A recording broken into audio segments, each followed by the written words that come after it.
Hello and welcome to our Calvary Crosses cutting board side tutorial. Today we're going to be doing a weathered look cutting board, and we're using our long cutting board that we have from the March 2025 Crafting in Christ kit. So some things that I've grabbed is everything that was included in my kit here. So you see I've got some fabrics swatches that we'll be using here, little coconut button. Here I've got a little bit of gauze here. I have got three larger sticks, and then I also have three shorter sticks. The napkin I've chosen for today is the He Is Risen napkin. I'm just going to be using the bottom portion of that, but I'll show you how we're going to apply that later. Then we've also got some basic necessities. I've got my brushes, my water, I've got my Mod Podge for adding that wording there. And some additional things that I have grabbed today is just a wax candle. This has no scent or anything. It's just plain wax, no color. I'm going to be using that for an aging technique. Then I've also got some chalk paint here. I've got this brown in Cafe Noir. And I have got this plaster color, and this one is a Waverly. And then lastly I have the celery chalk paint here. I'm gonna move my cameras real quick. There we go. So those are the three colors that I'm going to be using, and I'm going to show you the technique for that. The cross also came in this kit as well. I'm not sure we'll be using that today, so we'll put it aside, put it up there. So the first color that we're going to be using is our Cafe Noir, and this is just a brown. So I'm just going to shake it up because I haven't used it in a minute.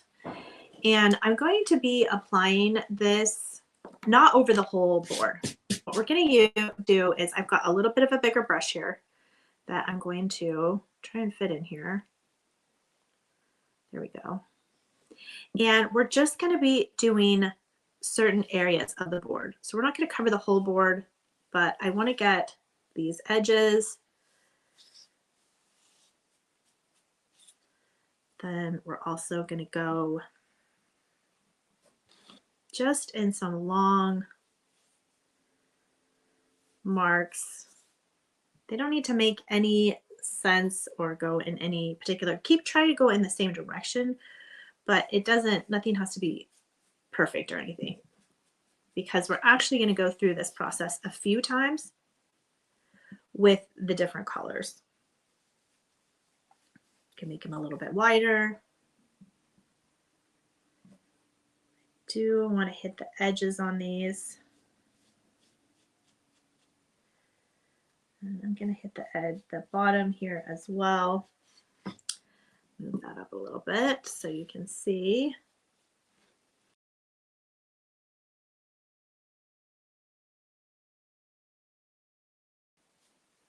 All right, and I think that's all we're going to do with the brown. So we'll go ahead and throw that brush in the water. I'm going to hit this with the heat gun because we do want to make sure that it is dry before we go on with our next layer.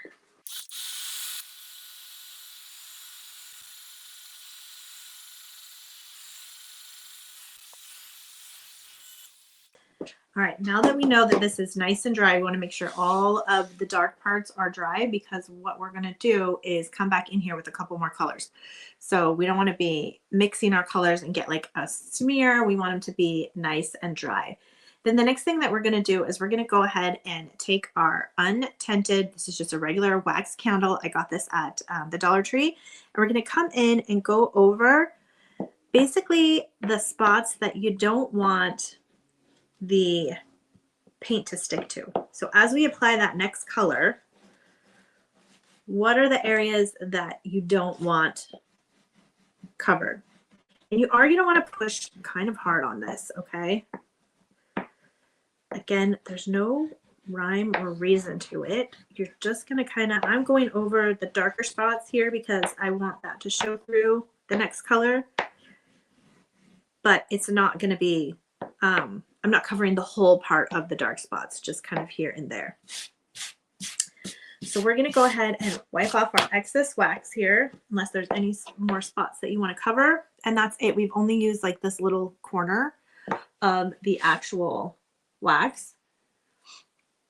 And I'm going to actually move these camera angles so that you can get a little bit better idea of what it is that I'm doing here. And then we're going to come in with our next color.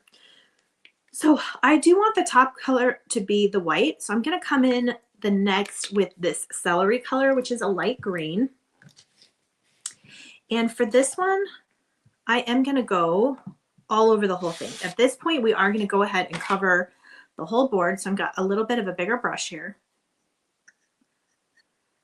And then we can come back in and we're going to cover the whole thing. Now, because I have a darker color on the bottom, probably going to need to do a couple coats of this. Again, depending on what look you want, because we are going to have a whole nother coat on top of this. I'm going to be ending in that plaster white. So we're just going to come and cover the whole thing. And at this point as well, I am going to want to do the edges this time. I did not do the edges with the dark, but I am going to come in and hit the edges with this green. As you can see, it's just a super light green. And I'm not going in here very heavy at all. Just making sure that our board is covered. We've got all of our brown covered. Already got some drying happening near the top, which is fine. All right, now I'm going to start turning it to get the edges.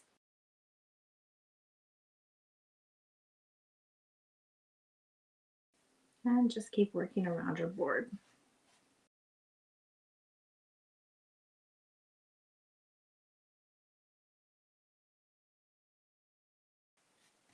All right, looks like we've got good coverage there. Switch back. We're going to hit it with the heat gun again to speed up the drying process.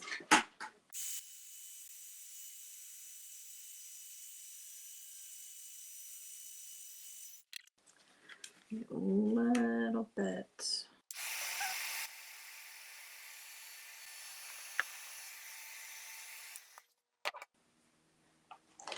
All right, now we're going to come back in with our, this is just a dry, I had to find a dry spot, a dry rag.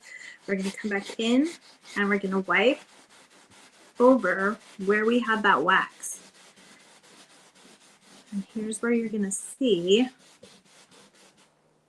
the color start coming through. Move this away.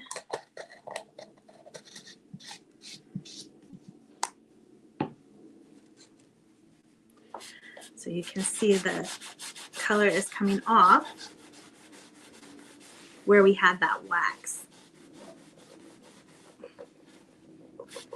And this is going to take some elbow grease to get this off.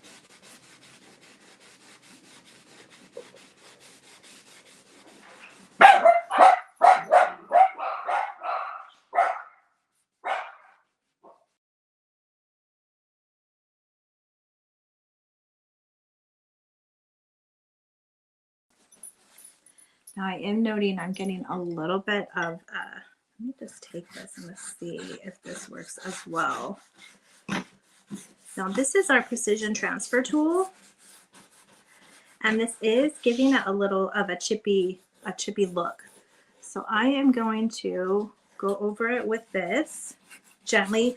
I don't want to use too much pressure. You can see there's a couple points here that I actually went through the green and the brown into the actual wood color. So I do want to be careful of that. But I am going to go back in and I'm going to hit this in some more places, kind of in between where the darker places are. I'm going to hit it with the candle again. And I'm going to go over this now with our third color, which is the final color, which is the plaster. So I'm just going to shake that up a little bit and we'll grab another brush here and we'll go over it with one final coat here. So make sure you've got all of your dust off, all your wax dust off of that. And then we're going to come back over with the plaster. Now I do want to make sure that I have hit these edges again, because I did want the darker color to come through the edges. I don't want, I'm not looking for white edges here, so I'm going to just make sure we hit that good as I add the white, because I don't want to lose what I've got going on there. And for this particular color, I am just going to do the top. I'm not going to go over the edges.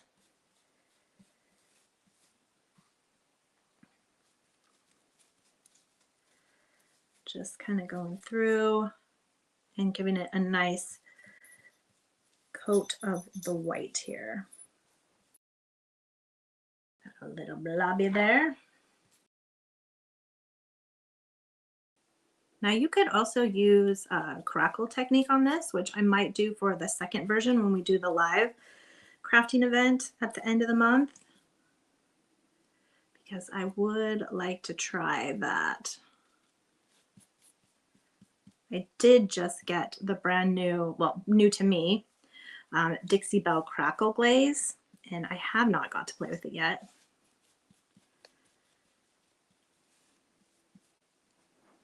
So that is one I'm looking forward to experimenting with. I got a big old blob of paint right there. All right, we've almost got the top here. And I don't have to go exactly to the edges on this, because we are going to go back through and we're going to do some more antiquing to it. So I'm just going to move that over here. And let's hit it with the paint, with the...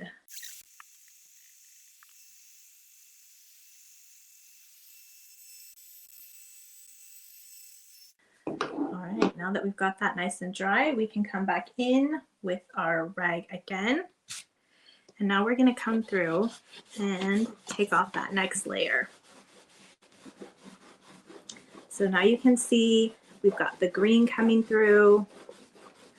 We have got the brown coming through.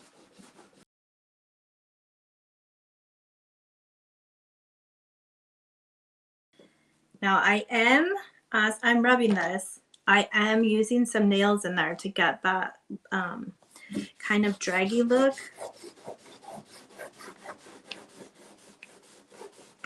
So however hard you're pressing on that is what's going to give you that look. You could also come back in with the scraping tool if you wanted to get it a little more deeper, but just, we don't want it to go so deep that we end up back down with the wood that we started with.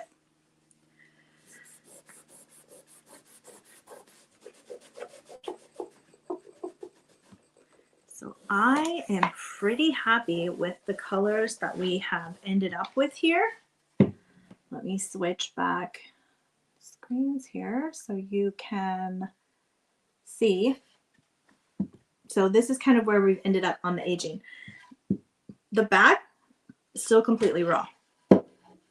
So that's what we started with. And here's where we've gotten all those layers and all the different aging all in here. So from here, we are ready to start on the next step of our project. So I'm going to go ahead and change these views again so that you can get a good idea, get a little closer up. I know when I'm doing the live videos, it's easier if you can see close up of the project, not so much close up as me, and I'm completely fine with that. So what we're going to be doing is we're going to be placing our crosses here. So we've got the 3 crosses at Calvary. So we've got Jesus here, and then we've got the 2 others. So there's a couple things that we can do that I kind of hadn't decided with. I thought about actually making these shorter, but I think I'm just going to drop them down lower. So you can kind of decide who's going to get what piece here. You do want to make sure that when you attach the sticks that we have here, that the part of the stick that's going to lay the flattest is next to the board, because you're going to want to, the glue is going to need something to stick to. So for now, I'm just getting an idea of where my crosses are going to go. And then we are going to do a bow at the top, so we can leave room there. And I'm going to be doing some wording at the bottom. So let's go ahead and get our napkin that we're going to be using. Now, we could decoupage edge this, which is what I would usually do. However, because this has a linen background already, and good to keep in mind, I did not antique this part too roughly down here. I'm actually going to cut this as straight as I can. In fact, it'd probably be good for me to use some sort of ruler. I've never actually done a napkin on the guillotine, but let's see. Let's see if it works. Because I'd like to get this straight. And I can do the sides, but I feel what I'm going to do is I'm going to go ahead and just freehand cut it right now. But I think I can get it straighter with the guillotine. So we're going to go ahead and try. So I'm going to cut off the bottom because I just want this wording part. You can save this cross and use it for another project. And it is trying to separate, which is great, but we're not ready. We're not there yet. It will be a little bit easier to cut if you have all of the plies of the napkin first. You could also decoupage edge this with water. I was just feeling this nice clean cut, so that's what I'm going for. All right, so I've cut out that portion there. And now I do want to go ahead and separate the plies because I only need the very top ply, which I can tell when I've got it because there'll be ink on this second part. So we're just going to very gently separate it so that we just get the words. And for this part, we're going to go ahead and take our Mod Podge. And you don't have to apply this right here either. If you wanted to do some sort of background, you could do a colored piece of scrapbook paper. You could paint a chalkboard mark around here. There's so many different things that you could do. I'm just going to just use the things that I have in the kit so that if you don't have any extra supplies or extra fun things to add, I don't want you to feel like you can't do the project. So I'm just going to go ahead and just use the Mod Podge.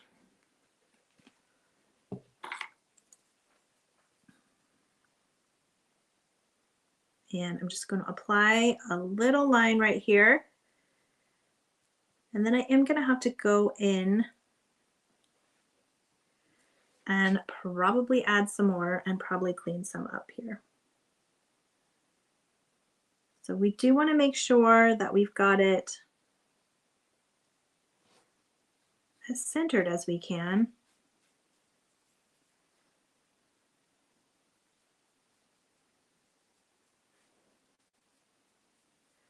So I'm just going over lightly. I'm not overworking the ink. You can overwork the ink and it will smear on you. I have had that happen. So don't overwork where the actual ink is. And I'm going to let this sit for a minute. I'm not going to fuss it. I do see some bubblies. That's fine. We can come back and hit this once it dries with the iron.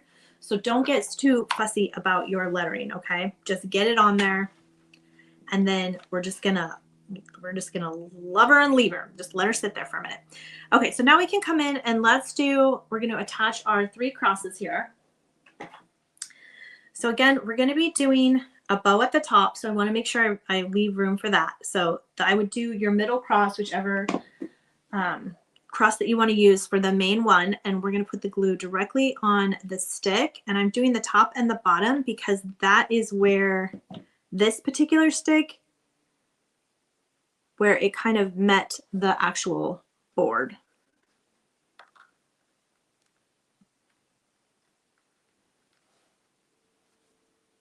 And I did try to get that one a little bit centered. So you can see the board's kind of at an angle, but it is more towards the center. They're sticks. They're not going to be perfect. And that's okay. You know, we're using actual wood, so there's going to be some variance. This one is kind of leaning more towards the outside. That one's, so I'm just going to kind of turn them that way. So take note of where your stick is actually touching the board, because that is where you're going to want to put the glue when we go and put them on. That one going to the outside, and I'm going to do this one, same thing, pointing to the outside. All right, so right now we have got our words on the bottom. We've got our, I'm going to switch views here real quick, and then we've got our 3 sticks on there.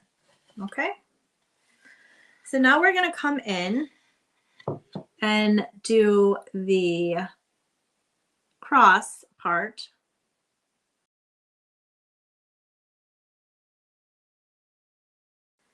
So basically, it's going to kind of look like that. Now you do have a third piece, which is our little shawl. So what we're going to want to do with that is we're bringing the shawl's got to go down and around. And I did this before. Basically as such, okay? So you can put the cross on first and then work it around, which seems like it might be actually the easier way to do it. You could also take some rope and lash these together as well. That's another idea.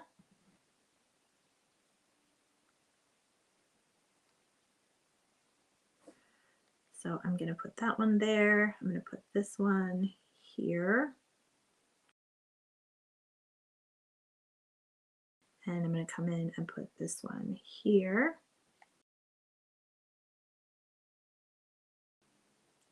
And these aren't going to be perfect, again, because we're working with wood. So I'm going to let those sit before we mess with that. Let's go ahead and start working on our bow. So I'm going to let the hot glue gun dry on those. And you've got your 2 pieces of fabric here. So we've done messy bows a bunch of times. This one is going to be a little bit thicker. Typically when I do a messy bow, I'm like cutting right in here. I'm basically giving it like a thumb's width. I'm going to make them probably about twice as wide. So we're going to go in, we're going to make a cut, and then we're going to go ahead and rip it. And we're going to do that to all of our fabric. So it looks like you'll be able to get 4 strips out of this fabric, out of each piece of fabric, all right? So we'll make our 4 strips. So you can see they're a little bit bigger. We're going to come with our secondary color, and you can cut off these little if you don't want them to be super long. And then we're going to go and do the same thing with our second pattern. Go through, make our snip, and then go ahead and rip them. So you want them to be, looks like we're looking about an inch, maybe a little bit more than an inch. I believe these are 5-inch squares. So if you wanted to get an extra one out of them, you could measure and cut them. I'm just kind of eyeballing them. Boop, and getting the 4 strips. Then the other thing that we're going to want to have is we've got our center to our bow here. And then we've also, you should have in your own stash, we did not pack this with the kit, but I always just have a roll of jute here because we use jute for everything.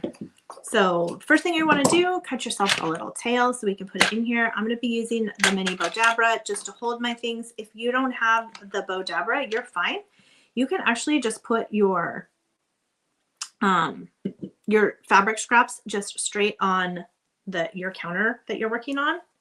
This just acts as another set of hands to hold them down. So all I'm going to do is we build it upside down. So whatever colors you're putting first, those are going to be the top of your bow.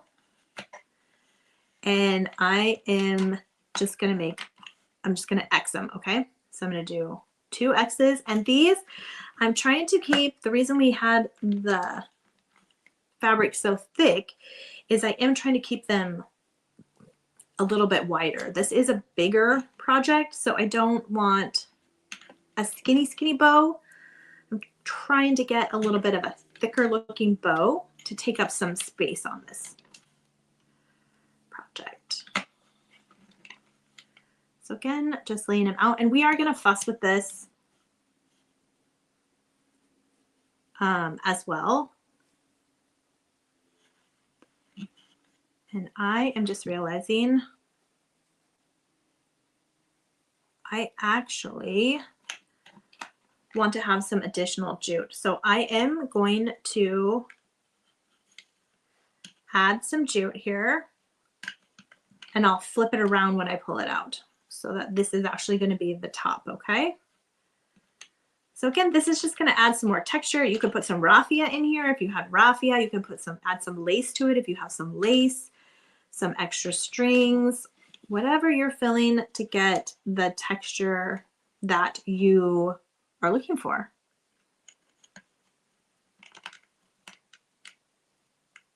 All right, and I do want to try and end it on this side because my other little tail is on the other side. All right, if you have the Bodabra, this is what this is for. You just jam it down in there before and see that even tried to escape. So sometimes it doesn't even matter if you have the Bodabra or not. It's still going to try and escape on you. All right, we're going to give it one little loop here to get it tight.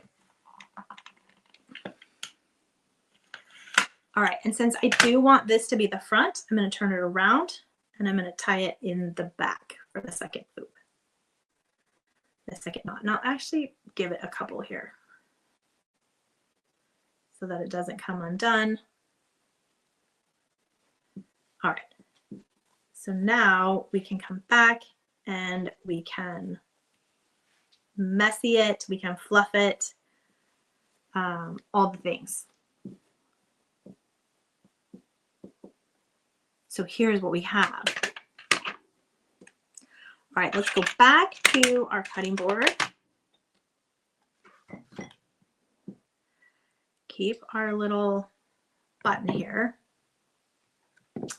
So I'm going to go back to the cutting board, and what we're going to do is we can go around at this point now, and we can add our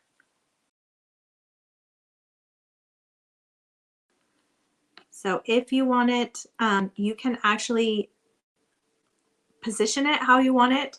However, you could also glue it. If it's not staying how you want, feel free to glue it. The sticks actually have some grip on it, so I'm not having too much of an issue there with that. And from here, we can go ahead and we can do our button and our bow. Now much to my fault, really like when the button looks a little more finished, and so this might be a little challenging, but we're going to try it. I like to go ahead and string something through the button. Now there's 2 different sides of this button I could use. I could use the lighter side, or I could use the darker side.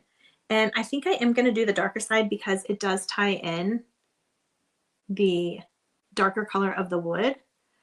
So I am just threading. I just took 1 strand of my jute, and I'm going to go through and I'm just threading it. Now, once you pass it through once, it might get a little frayed on you. If it does, that's fine. We're just going to snip it off, and we're going to have a cleaner end to work through. And then that's going to give our button just a more finished look. So from there, what I usually do is just tie it in a knot here, and then I'll snip it. Because really I'm just looking for that little finished piece.